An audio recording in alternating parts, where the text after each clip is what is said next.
Okay, it's noon, so we're going to go ahead and get started.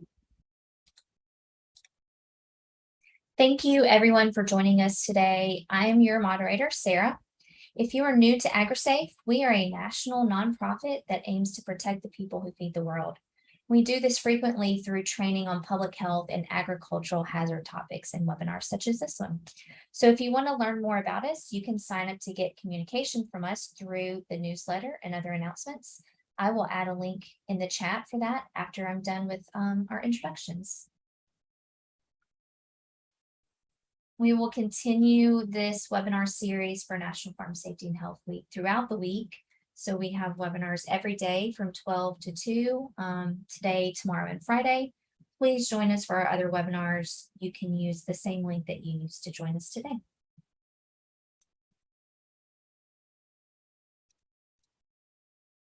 We want to thank our sponsors. It takes a lot of work to get National Farm Safety and Health Week off the ground, and they are really generous with helping us do that. So we want to give a special shout out to them today. Something new for National Farm Safety and Health Week this year is our digital badge. If you attend at least 3 webinars this week, you can get a badge that you can add to your LinkedIn profile, your email signature, and other places. We are watching attendance for those who meet the 3 webinar threshold, so there's nothing for you to do. If you attend at least 3 webinars, look for an email from Quace Evans next week to get your badge. If you are new to Zoom, you can hover at the bottom of your screen and see some important features available to you. There is a live transcription available as well as a Q&A and chat box. I'll be watching both of these spaces, the Q&A box and the chat box, for any questions that you have. We may drop some questions in throughout if they're relevant in that moment, or we'll hold them for the end. So at any point that you have a question, just put it in one of those places and I'll be watching them and make sure they get to our presenter. Also, at the end of this presentation, there will be a survey that pops up. So please take just a couple minutes to fill that out and give us some feedback. Today's session is being recorded and it will be available in our Learning Lab within 24 hours. You can watch this again. You can share it with a colleague, whatever you want to do. So if you're interested in that, visit the Learning Lab at learning.agrisafe.org tomorrow and later to watch it. I'll put a link to that in the chat as well. There are a couple of other events that I want to let you know about. First is the Safety and Health Workshop for Youth Working in Ag. That is taking place a week from today on September 28th. This is a free event, and it's happening from 11 a.m. to 4 p.m. Central Time. This workshop is going to discuss mental health for youth, risks and benefits for youth working in ag, illness and injury prevention strategies, and a lot more. There is limited seating, so don't wait too long to sign up. I will stick a link for that event in the chat as well. Finally, we are having Invest in Your Health Week, Tools for Ag Educators. This is another free event that will be happening October 17th through 21st. So it's a week-long event similar to this one. This conference is designed for adults who work in educational and supervisory roles with youth. Each session will have a content expert share information and tools that you can use with your students or young employees. After you participate in the session, you will receive a training video, instructor guidebook, student activities, and evaluation tools for your use. And I'll put a link to that in the chat as well. Okay, with all of that out of the way, I want to introduce our presenter today, Diane Rollman. She is the Associate Dean for Research in the University of Iowa's College of Public Health. She is also a professor in the Department of Occupational and Environmental Health, where she holds the Endowed Chair in Rural Health and Safety. She is the director of the University of Iowa's Healthier Workforce Center.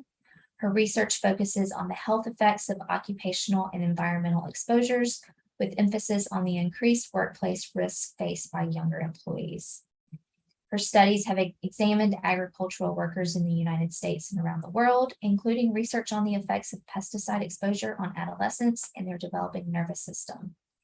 She also has studied how lifestyle factors and mental health can impact safety on the job, as well as the effect of interventions directed towards supervisors and workplace policies. Dr. Rollman received her master's and doctorate in experimental psychology from Bowling Green State University in Ohio.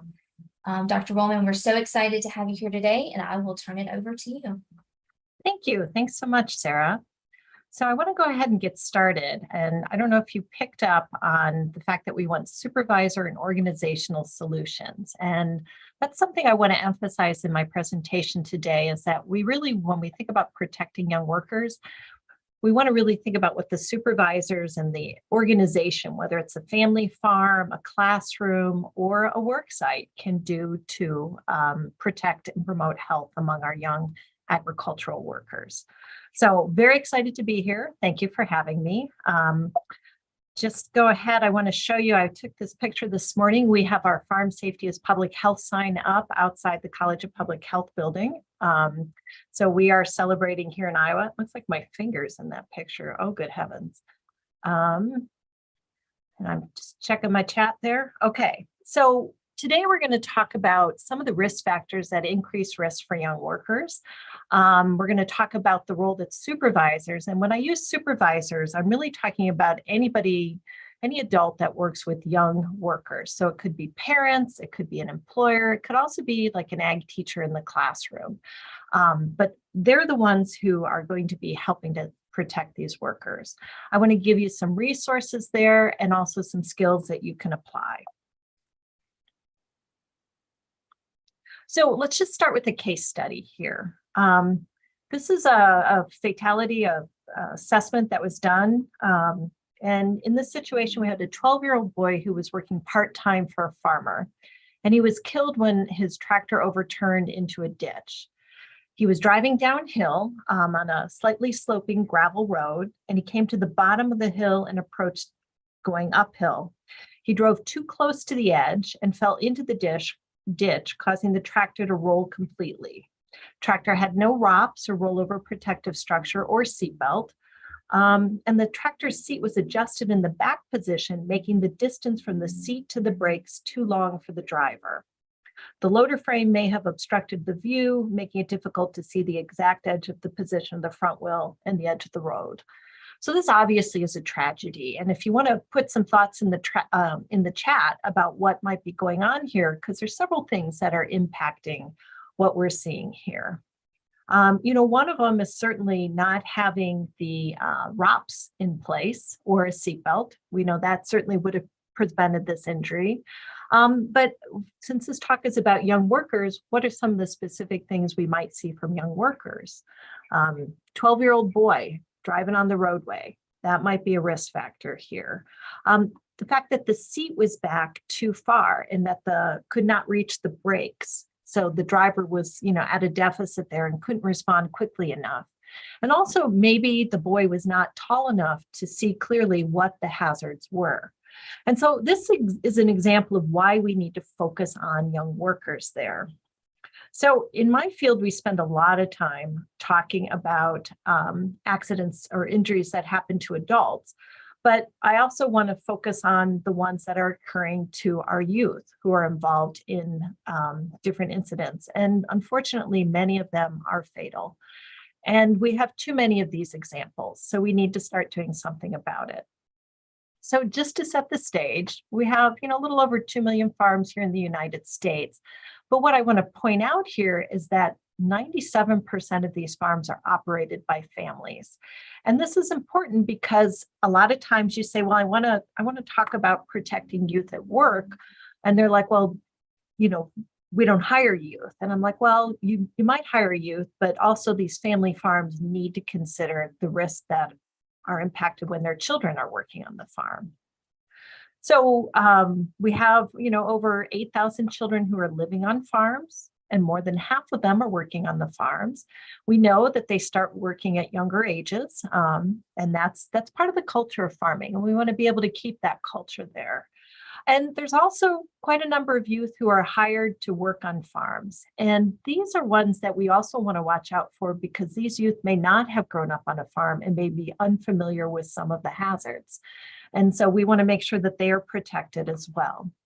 Now, I really want to be clear. I think there are many benefits of youth working on the farm. I have no desire to not see that happen.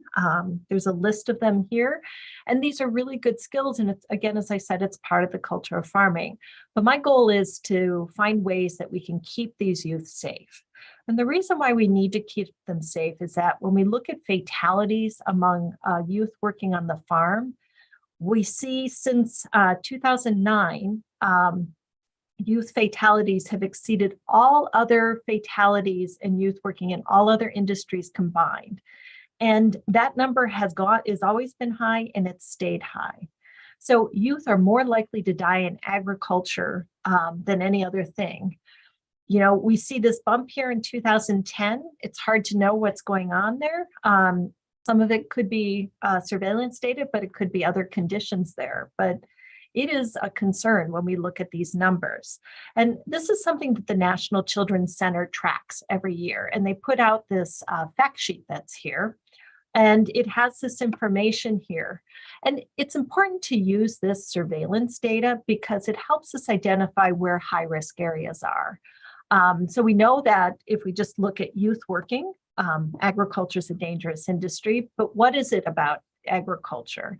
And transportation hazards seem to be kind of the number one cause of these injuries there. And this includes both tractors and ATVs, as well as other vehicles that are used on the farm. Contact with machinery is another hazard that we see, and also contact with animals. So knowing that, we can think about this when we assign tasks to youth, and we can also think about it when we're thinking, you know, what sort of supervision that they need. These have a cost to society, which is quite high, but it's also a huge loss to a family who loses a young member of their family. So, you know, this is a really important thing. Surveillance data is really needed to help us identify where to target our research. Now, we talk a lot about injuries on the farm, and that's certainly important, and we have better data on that. But I do want to mention occupational illnesses, and these are things that don't occur immediately. They may take time to develop. Some of them, like a skin disorder or dermatitis, may appear immediately, but others you're not going to see till later on in life. And we want to be aware of these because these can have a long-lasting impact on our youth as they go forward.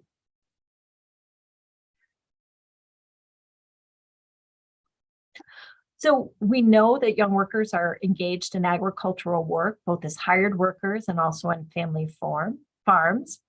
We also know that they're performing tasks that may not be appropriate for their age or their stage of development. So they're driving ATVs, tractors, combines. They may be working with agrochemicals, and they may be working with farm animals. They're more likely to get injured. And in fact, the injury rates that I showed you may be an underestimate because we don't have real good reporting data. And many of these injuries go unreported. So it's hard to know. So we know that what I've reported here is probably higher than what we may see. Now, young workers are different from older workers in many ways. There are physiological and development factors that can increase their risk. We think back to that example of the 12-year-old boy driving a tractor. And we also know in that period of late adolescence into early adulthood that there's developmental changes such as impulse control and risk-taking behaviors that can also impact safety decisions. So these are factors that we need to think about. You know, as they engage in risk-taking behaviors, there's a lot of experimenting going on. We may be trying out more risky behaviors such as substance use and other things.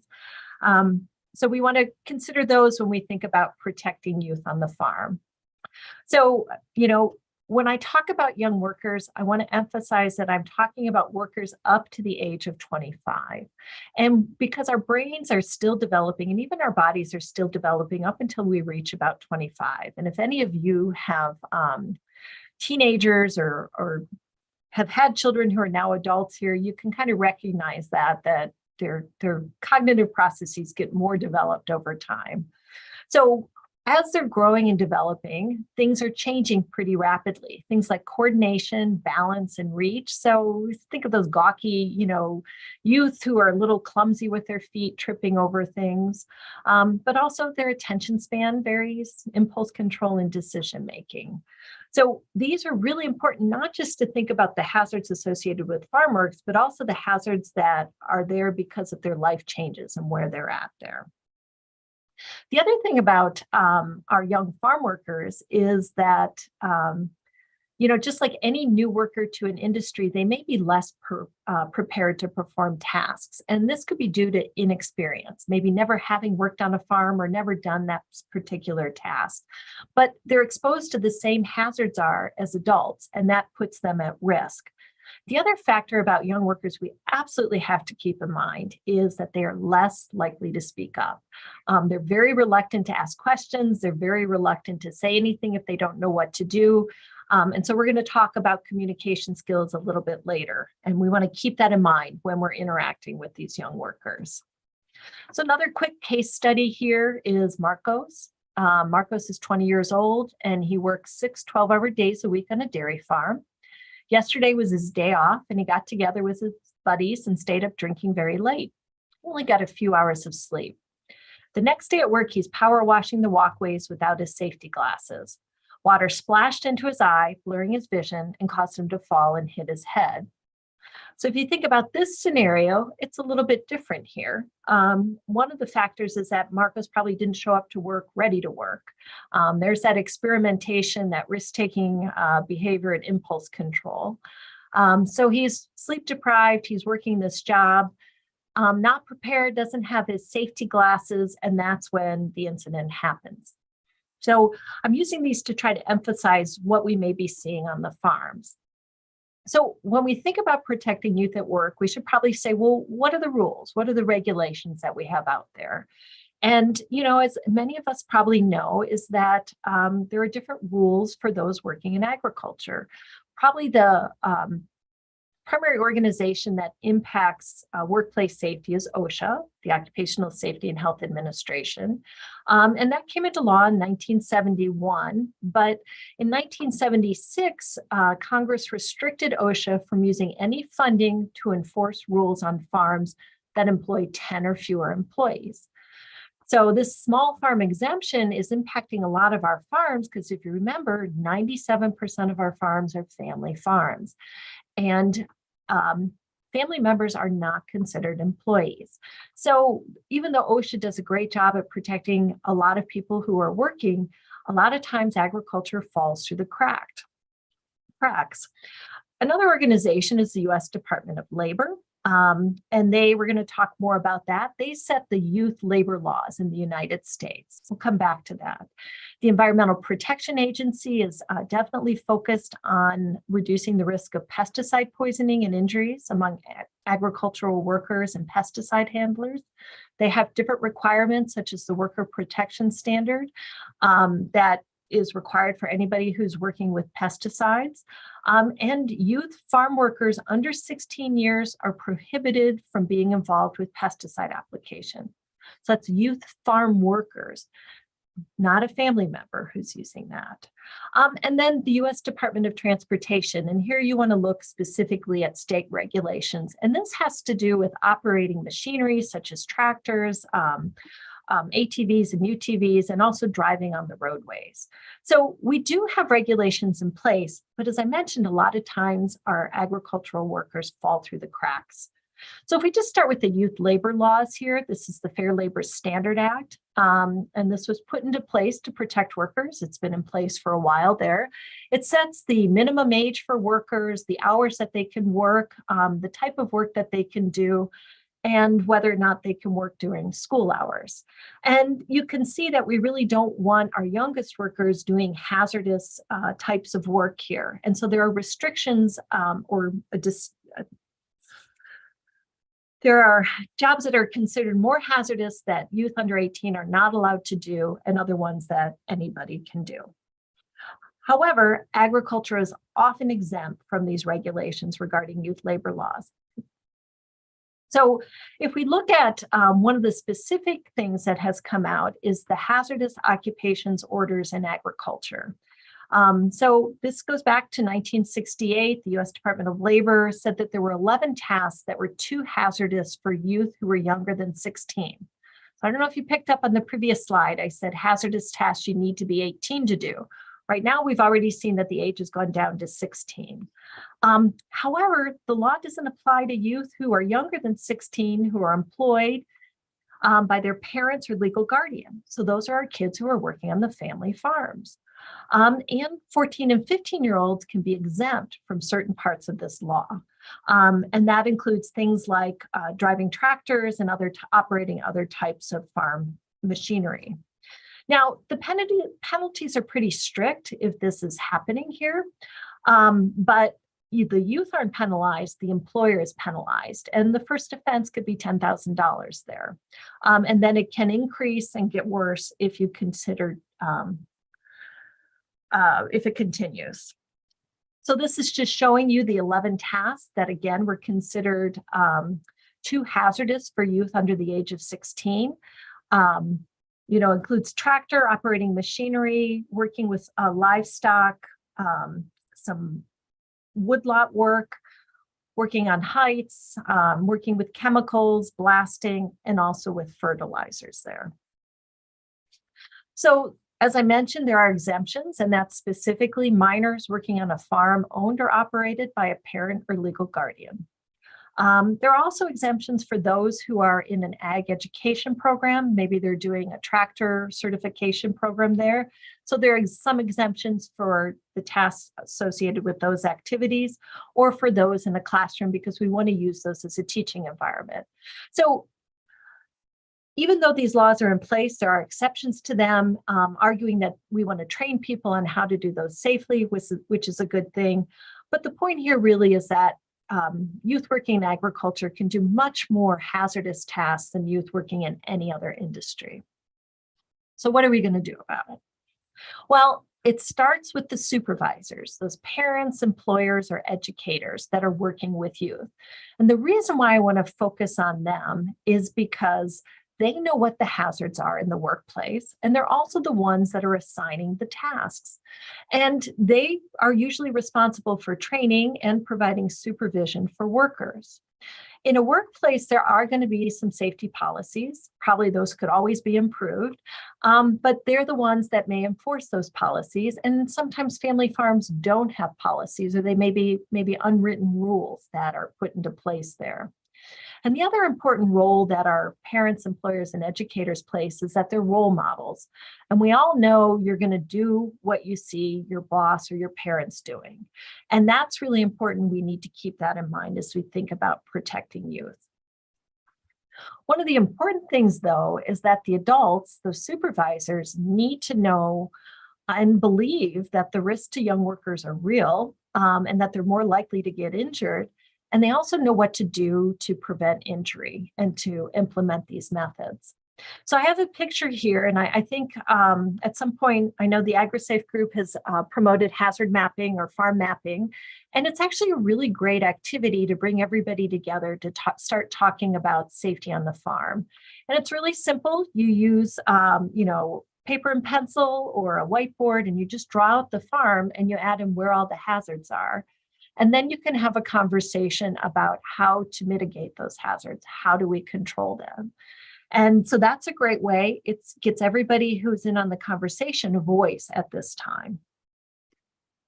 The next thing is, once you've identified what the hazards are and the supervisor's aware of that, you want to think about assigning tasks there. So you want to look at the worker you're going to assign a task to and assess their ability to do that task. A lot of times people want to say, oh, you need to be 16 to do this, or you need to be 18 to do this. And sometimes it's hard to just rely on age, because kids are different. I could show you one 12-year-old and another 12-year-old, and one could probably be very good at doing a specific task, but another one may not be. And that's just because their bodies and brains are in different positions. So the physical and cognitive abilities are things that you should assess. You should also look at their experience. If they grew up on a farm and have watched their parents or other workers do the task, they're going to be more comfortable and know what to do versus somebody who's new and just hired on the farm. You also want to make sure that they've observed it and that you observe them performing the same task there. And supervisors need to make sure that people know how to do the task. Remember, if you ask somebody, do you know how to do it? They're going to say, yeah, especially a youth. They're going to tell you what you want to hear. So these are really important things to keep in mind. So it starts with assigning the tasks, and don't just assume somebody knows what to do. Always ask questions, ask open-ended questions. So a really great resource I want to emphasize here is Guidelines for Youth. These have been created by the National Children's Center. They're on their website, cultivatesafety.org. And what they've done is taken different farm tasks and broken them down into what skills do you need to do to perform this job safely? And then it talks about what's the responsibility for the adult, how much supervision is required and what should it look like, and what sort of protection methods can we put into place. So instead of saying you have to be 14 to do this task, they really look at what do you need to do. So first of all, you have to be able to have some physical mobility. You need to be able to bend over. You need to be able to carry and lift things without straining or hurting yourself. You need to know what to do if something unusual is found. If there's a hazard there, and not just ignore it. Know that you need to recognize it. And that's a level of maturity there. You want to be able to think through action steps. Young kids can think through steps, maybe 2 or 3 steps. As we get older, we can think through multiple steps there. And these are really focused on looking at what you can do to control those tasks. So this is a great resource. And this is a way for, I think, as parents, if they're, trying to have their kids do jobs on the farm, they can refer to this, or even ag teachers can look at these, and also employers. So let's talk about training. So training should occur often. It should occur when somebody is hired, when they're given a new tool or task, whenever there's a new hazard in the workplace. So here in Iowa, in the middle of September, our weather was 96 degrees yesterday. That's a new hazard. That's something we wouldn't expect. Are we prepared for that extreme heat and temperatures when we're working on the farm? After an incident, so if there's an injury that occurs or a close call, that's a great time to review the procedures and the training, and also what to do if you've been injured or you've almost been injured. Those near misses can be good teachable moments. You want to train people periodically for review. When you think about agriculture, it's not like working in a manufacturing plant or even in retail where you've got the same tasks that need to be done all year around. In agriculture, we do different things in the fall and the spring, and we need to be reminded what they are because we may not have done them for a long period of time. And anytime you switch tasks or assign somebody a new task to do, you want to review the safety procedures. So what should it cover? Well, first thing obviously is how to do the task. Here's how you do it. The next thing is, what are the hazards associated with this task? That's a good question to ask. And how are you going to address those hazards there? Maybe there's a workplace policy that's applied to this task that you want to mention here. Working in extreme heat, you want to say we're going to take more frequent breaks. That's a policy we have in our farm, is that if the weather or the heat index is at such a level, we're going to break every hour. We're going to drink water. I want to see a full water bottle. If you don't have it, let's get you one. Those are the things that could be covered there. If you're using any safety equipment, maybe a harness or personal protective equipment, you want to review how to use it. Seems basic, but you would be surprised. You also want to talk about what to do if a problem arises. So it may be a situation where that you're working with a hay baler and it sometimes gets stuck. So you want to say, well, tell me what you're going to do if this happens. And you want to make sure that they turn off the equipment, they wait for the energy to dissipate, and then they try to get things unclogged there. So stepping through that is really going to help the youth remember how to do that. What to do in case of an emergency. We've had some severe weather events, flooding, windstorms, tornadoes. What's the procedure? Where do you go? How do we check in? Where do we all gather? And then how to report an injury. And hopefully your injuries are few and far between. So you want to make sure that you remind people, because it hasn't happened, what to do. And you want to know if injuries are occurring, because that's the only way you can know that there's a situation where you need to make some changes there. So one of the skills that we've recommended is something called the Teachback Method. And it's not unique to us, but it's where when you're assigning someone a new task, you want to review what the task is, and you want to describe and show them how to do it. You want to then ask them to repeat the instructions back. So tell me what I just said. If they make a mistake, you want to correct them. Then you want to have them show you how to do the task. Again, if they make a mistake, correct them. And then once you're done with this, you want to check in with them. And this is put together in a Let's Talk handout or a toolbox talk that we've created. These are good resources that you can use, and you can put these into your workplace to remind you what to do. So we created a short video here, and I'm just going to play that. Which demonstrates the Teachback Method. Hi, today I'm going to have you power wash some of the equipment. I know it's something I haven't asked you to do for me before. Oh, I've used a power washer before. I know it sounds like an easy task, but I want to show you and tell you how to do it safely so that you can repeat the steps and show me how to do it. Okay? Okay. First off, we're going to have the equipment. We've got the power washer. You've got the rain suit and the gloves. Here's your hearing protection and your goggles. Then we're going to move the equipment so that the exhaust blows outside. That's pretty important because the exhaust can kill you. Oh, okay. All right, so now once we have the hearing protection on properly and the goggles, you can turn the machine on. Okay. Once you get the equipment all started, you're going to wash from top to bottom, from side to side. And you're going to make sure that you do not spray yourself with the wand. There's 2,800 PSI, and it's enough to peel the skin off your body. Wow. All right, now explain the steps back to me. Right. So I put my protective gear on, and I leave the washer out here so that the fumes can stay outside. And then I start washing, top to bottom and side to side. And I make sure I don't spray myself because I really like my skin. That's right. Okay, any questions? Nope. All right, well, I'm going to check in with you periodically throughout the day and make sure you're doing it right. I'm going to wait to see how you set things up and let you get started. Okay? So just a quick example on how to use the Teachback Method. If you think about it, it doesn't take a lot more time than explaining how to do the task, but yet it really can emphasize that some things that the young worker may not be willing to ask there. So a good tool to use that put in your toolbox there. Another thing you want to talk about is supervision.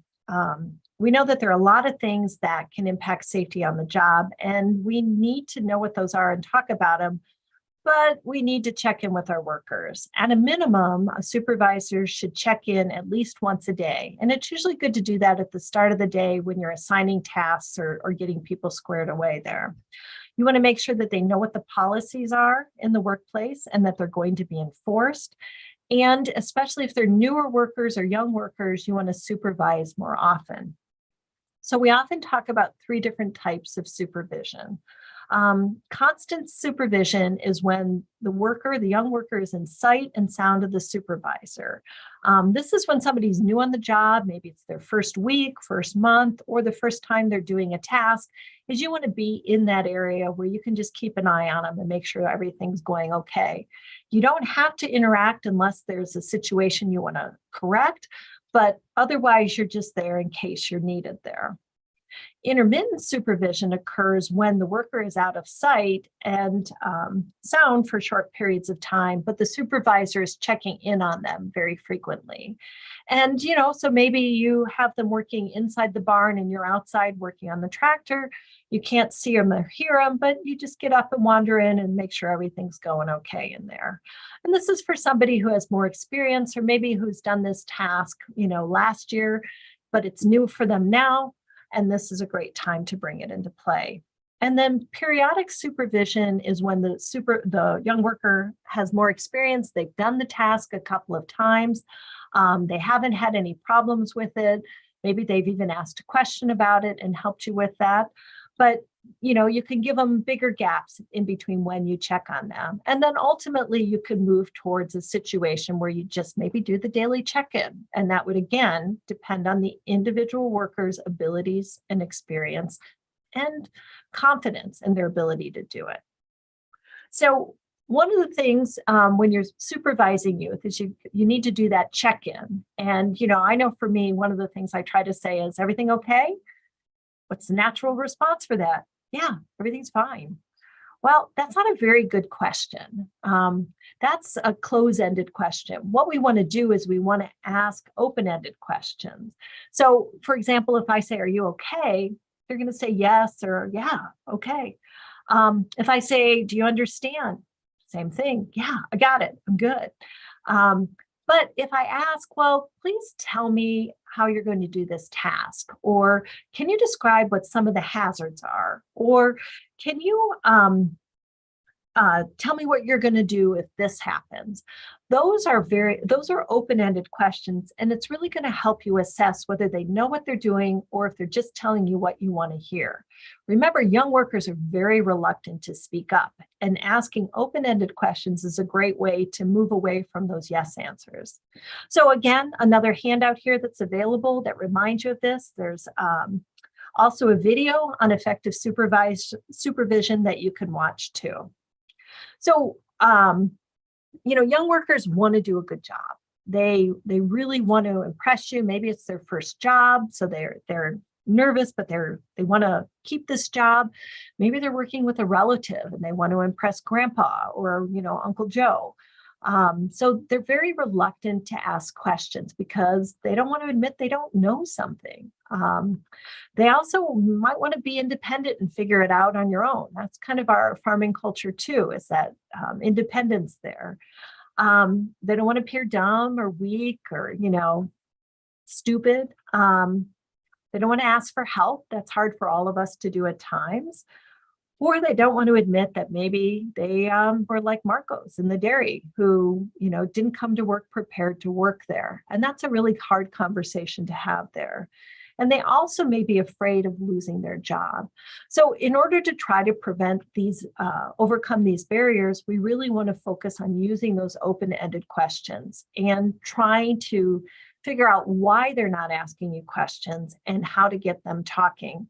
And the reason why you want to start those conversations when you're assigning tasks and you're supervising is because if something does happen on the job, if there is an injury or an incident where a piece of equipment is broken or damaged, you want them to feel comfortable coming to you and talking to you about it and not trying to hide it or avoiding any consequences. So starting these conversations are really important in order when we run into a situation where we have to take some action. So another strategy here, workplace policies. These are one of the best things that you can implement in the workplace, in the classroom, or on the family farm. It makes it clear what the expectations are for everybody, and it makes it clear what the consequences are if things are not followed there. And so it's clear for everybody. So workplace policies are great. The caveat really is that they have to be enforced. So if you say that if you drive the truck without wearing your seatbelt, you're not going to be allowed to drive the truck for a week, you have to follow through. You can't just give a warning. A policy could have a warning in it. They could say you're going to get a warning the first time. The second time, you're going to not be allowed to drive the truck. The third time, you're going to be suspended for a week. So whatever the consequences are can be based on, what has been done there. But having the policy and having clear guidelines, but enforcing them equally is key to making them work. And these policies should be presented when somebody is hired, but also it should be brought up periodically. Again, the seasonal nature of farming means that that's a good time to review what the policies are for the current tasks that we are doing. So I would say that the National Children's Center and ASHCA work together to develop a model policy for youth who are employed in agriculture. Here's a draft of it here. And this is just a recommendation that we're recognizing that youth are injured frequently on the farm. We want them to stay on the farm, but we also need to protect them. And this is something that you can adopt, but you can also think specifically about other policies that you could include. So some of the other things that you could include is maybe you want to have a policy about cell phones, maybe having no young children in the workplace. So if it's a family farm, keeping kids separate from the agricultural activities. Have a policy where no one is ever required to do a job that is unsafe. Doesn't mean they just refuse to do it and walk away. They need to go talk to their supervisor and say, look, I'm reluctant to climb on this ladder because one of the rungs is broken and I don't feel safe. That's a conversation you can have. Injuries should be reported immediately. Again, we need to know if something's going on.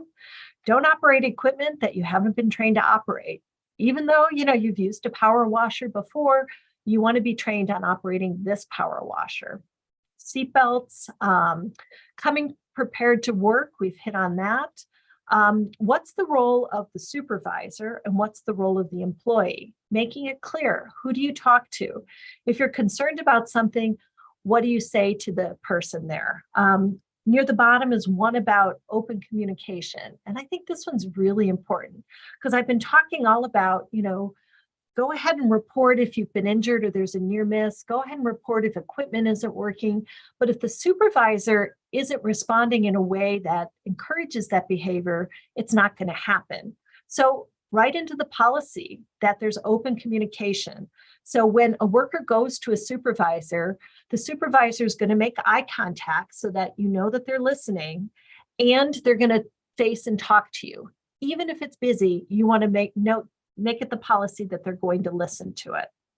So lots of things can go into here. This can be tailored to your program. Some of these can be pretty quick, but if you think about these and you communicate these to the workers, things are going to be safe on the job. So let's do another case study. So this is Amber. She took a summer job baling hay with her older cousin, who's a supervisor at a neighbor's farm. Her cousin had worked there baling hay for several years, never wearing a seatbelt while driving the tractor. Since her cousin had never buckled the seatbelt, she didn't think to do it.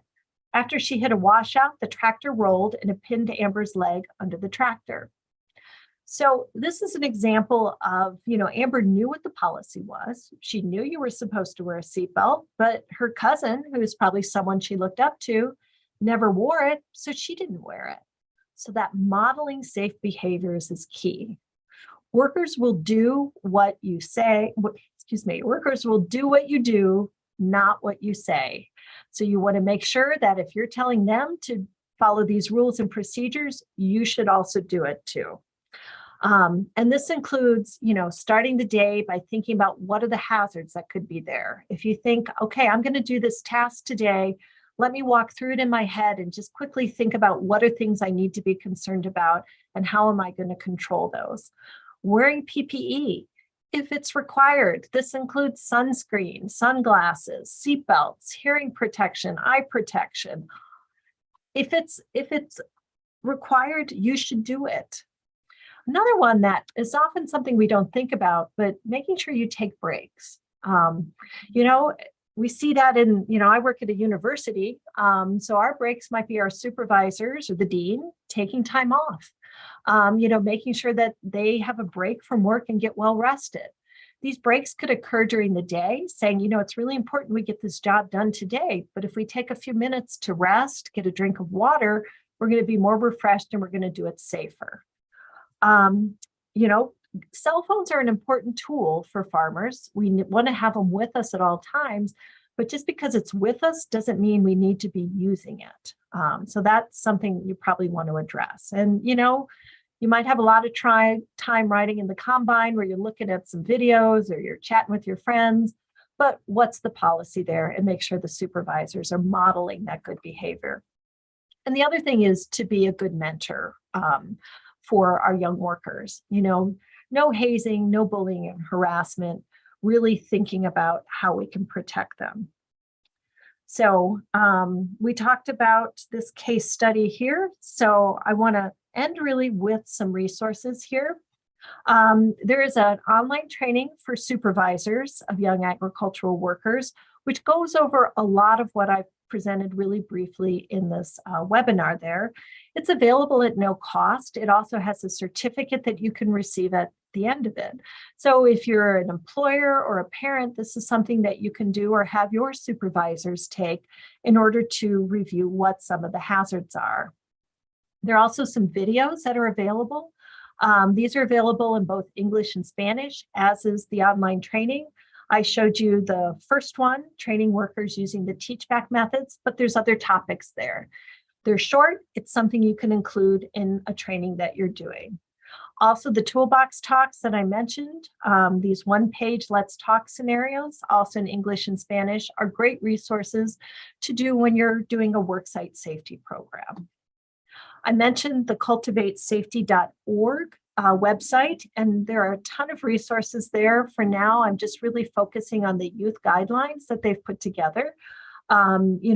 As you can see, there are guidelines for family youth, hired youth, working in community-based agriculture, and other areas there. And again, what I really like about these guidelines is they're not just saying, you should be this years old. They're saying, what do you need to do this task? What abilities are required? And then you can do a self-assessment of your youth and see, maybe they need to mature a little bit more, or, their legs just are not reaching the pedals on the tractor. So we're going to wait until they grow a little bit more. Another great youth resource is Safety in Agriculture for Youth, or SAY. And this is a kind of a repository for ag safety and health curriculum. And it's funded by the USDA. And it's also linked with the Agriculture, Food, and National Resources Career Cluster Content Standards. So Extension and USDA have put this together. So it has things of all different types of media, whether it's a recorded lecture or a PowerPoint or a handout. Also has videos and other training that is available. And these are for supervisors or parents, but also for youth. So if you want to have a conversation about tractor safety, you can go on here and find different resources that maybe everybody has to take a look at.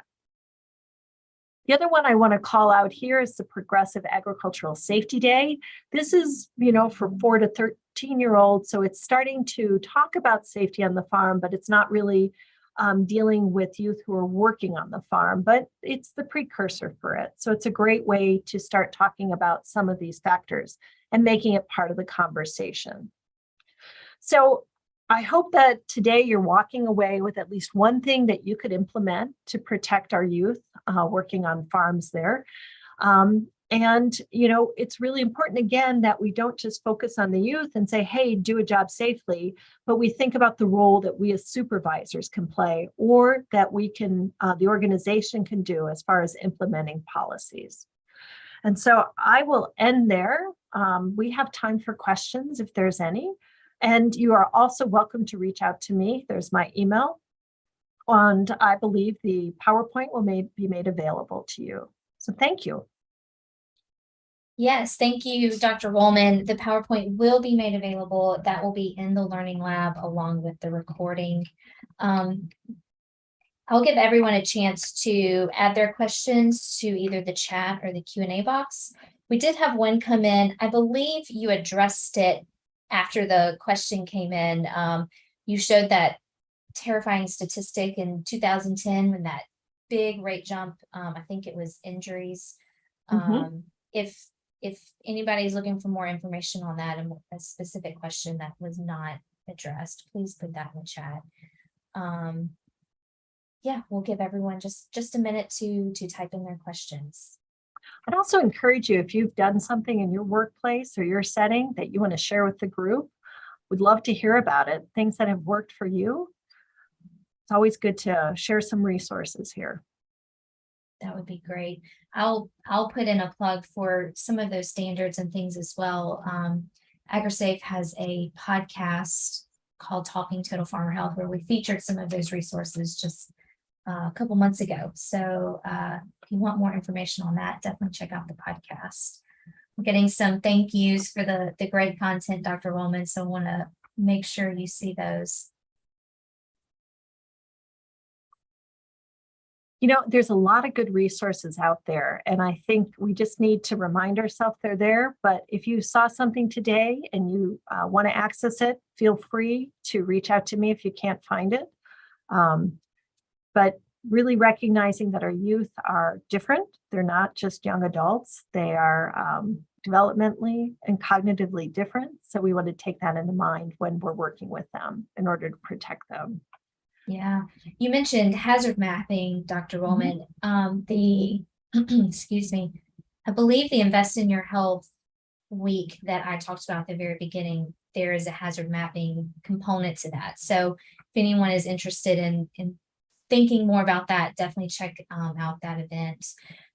Marty put in the chat, Gearing Up for Safety, a link to some resources there. So I will share those with everyone.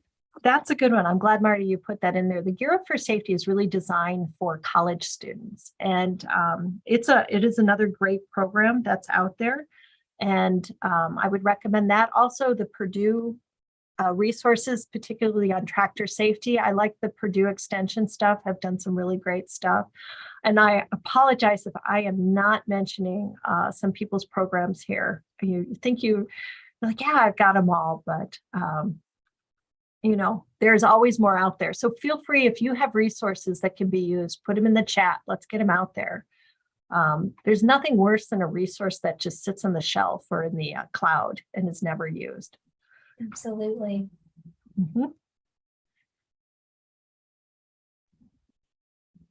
Okay, I think most of our comments are thank you for a great presentation. So I don't think we have any questions at this point. Thank you so much, Dr. Rollman. She shared her contact information. You can also contact AgriSafe at info@agrisafe.org. If you have questions that come up later, we would be happy to answer them or get them to Dr. Rollman as well. Thank you everyone for attending. We will have more at 2 o'clock, so make sure to come back and check out that great presentation as well. I'll go ahead and end this one. Thank you.